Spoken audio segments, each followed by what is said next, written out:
जितने भी व्रत और त्योहार हैं उनमें संतान सप्तमी को एक जरूरी व्रत माना जाता है। इस व्रत को संतान प्राप्ति के लिए, संतान की तरक्की और लंबी उम्र की कामना से रखा जाता है। साथ ही इस व्रत को हर वर्ष भाद्रपद महीने के शुक्ल पक्ष की सप्तमी तिथि के दिन किया जाता है। कई लोग इसे ललिता सप्तमी, सातें और मुक्ताभरण व्रत के नाम से भी जानते हैं। आज के दिन भगवान शिव, माता पार्वती और सूर्य देवता की पूजा की जाती है।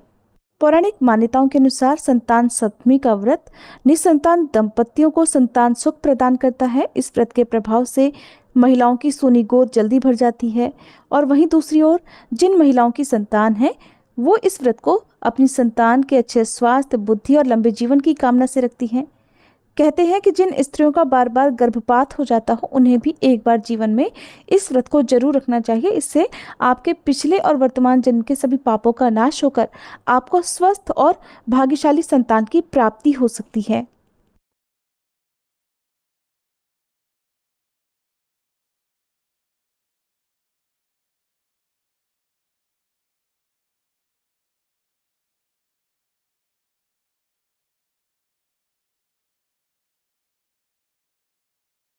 भगवान श्री कृष्ण ने एक बार पांडु पुत्र धर्मराज युधिष्ठिर को भाद्र मास के शुक्ल पक्ष की सप्तमी तिथि के महत्व के बारे में बताते हुए कहा था कि इस दिन व्रत करके सूर्यदेव और लक्ष्मी नारायण की पूजा तथा भगवान शिव और माता पार्वती की पूजा करने से संतान की प्राप्ति होती है। भगवान ने बताया कि उनकी माता देवकी के पुत्रों को कंस जन्म लेते ही मार देता था। तब लोमश ऋषि ने माता देवकी को संतान सप्तमी व्रत के बारे में बताया। देवकी माता ने इस व्रत को रखा और लोमश ऋषि के बताए विधान अनुसार संतान सप्तमी व्रत के नियम का पालन किया, जिससे मेरा जन्म हुआ और मैंने कंस के अत्याचार से धरती को मुक्ति दिलाई। इस व्रत को स्त्री और पुरुष दोनों ही कर सकते हैं। इसी दिन से महालक्ष्मी व्रत की शुरुआत भी हो जाती है, जो कि पूरे 16 दिन तक चलता है। तो आज की इस वीडियो में आपको बताते हैं संतान सप्तमी व्रत की तिथि और शुभ मुहूर्त के बारे में।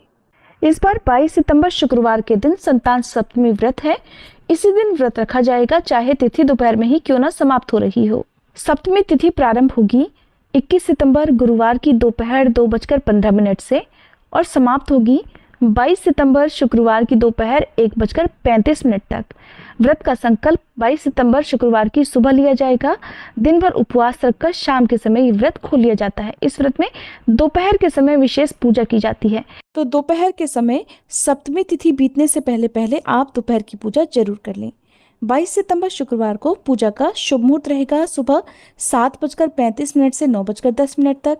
दोपहर की पूजा का मुहूर्त रहेगा दोपहर में 12:02 से 1:35 तक। साथ ही शाम की पूजा का शुभ मुहूर्त रहेगा गोधूली बेला का, जो कि शाम 6:18 से 6:42 तक रहेगा। आपको राहु काल का भी ध्यान रखना है। सुबह 10:30 बजे से लेकर दोपहर 12 बजे तक राहु काल का समय रहेगा। 22 सितंबर शुक्रवार को सूर्योदय सुबह 6:19, सूर्यास्त शाम 6:20, ब्रह्म मुहूर्त सुबह 4:42 से 5:30 रहेगा, जो कि सुबह स्नान करके पूजा पाठ करने के लिए बहुत उत्तम होता है। अभिजीत मुहूर्त रहेगा सुबह 11:55 से दोपहर 12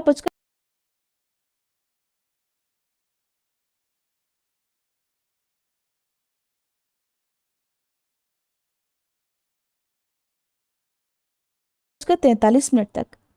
इस व्रत की जो सबसे आवश्यक पूजन सामग्री है वो है चांदी की चूड़ी या छल्ला, या फिर चांदी के ना हो तो आप कलावे को भी 7 गांठ लगाकर अपने हाथ में पहन सकते हैं। इस व्रत में अपने संतान को भी हो सके तो साथ बिठाकर पूजा करवानी चाहिए और उन्हें भी कथा सुनानी चाहिए। पूजा करने के बाद यदि संतान साथ में हो तो चांदी का कड़ा या छल्ला उनके हाथ में पहना दिया जाता है।